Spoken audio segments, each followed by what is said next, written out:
অবশেষে আলহামদুলিল্লাহ নেতানিয়াহুর মৃত্যু নিশ্চিত করলো আমেরিকান। কি বন্ধু, তুমি কতটুকু খুশি? এই যে জায়গাটা যে মৃত্যুটা হইলো, এমনি এমনি যে ধ্বংস হইলো, পুরা সারা বিশ্বের মুসলিম কিন্তু তাকায় ছিল কখন এই শালার ধ্বংসটা হইব। এক কথাই বলি আলহামদুলিল্লাহ। তুমি কি কও? আমি অনেক একটা বলি খুশি আমরা, আলহামদুলিল্লাহ। অনেক, হ্যাঁ, অনেক খুশি। পুরা মুসলিম জাতি খুশি। একবারে মানে দুনিয়া থেকে একটা শয়তান মনে করেন বিদায় নিল। এই শয়তানের লিগে সারা বিশ্বে মনে করেন এক দেশের লগে আরেক দেশে মনে করেন গন্ডগোল লাগিয়ে রয়েছে। আর হলো বিশেষ করে ফিলিস্তিনের মানুষ কিন্তু অনেক খুশি হয়েছে, ঠিক আছে? কারণ এই শালার আদেশে কিন্তু ফিলিস্তিনের মানুষগুলো এমনি মারছে।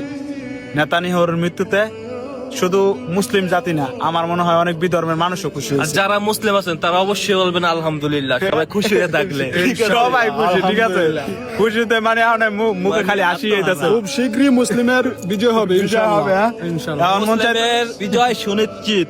এখন মন চাইতেছে যে আপনাকে সবার আমরা মিষ্টি খাওয়াই, কিন্তু আপনারা তো অনেক দূরে, ঠিক আছে? তবে দোয়া রইলো ইরানের জন্য, সারা বিশ্বের যত মুসলিম দেশ আছে সবার জন্য দোয়া রইলো, ঠিক আছে?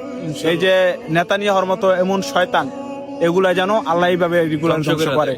এগুলা ধ্বংস হইলে তো মনে করেন আমরা মুসলিমরা একটু শান্তি পাবো, ঠিক আছে? তো সবাই ভালো থাকবেন, দোয়া করবেন, একদিন এই সারা বিশ্বে ইসলামের পতাকা উঠবে প্রতিষ্ঠিত হবে ইনশাআল্লাহ। ইনশাআল্লাহ।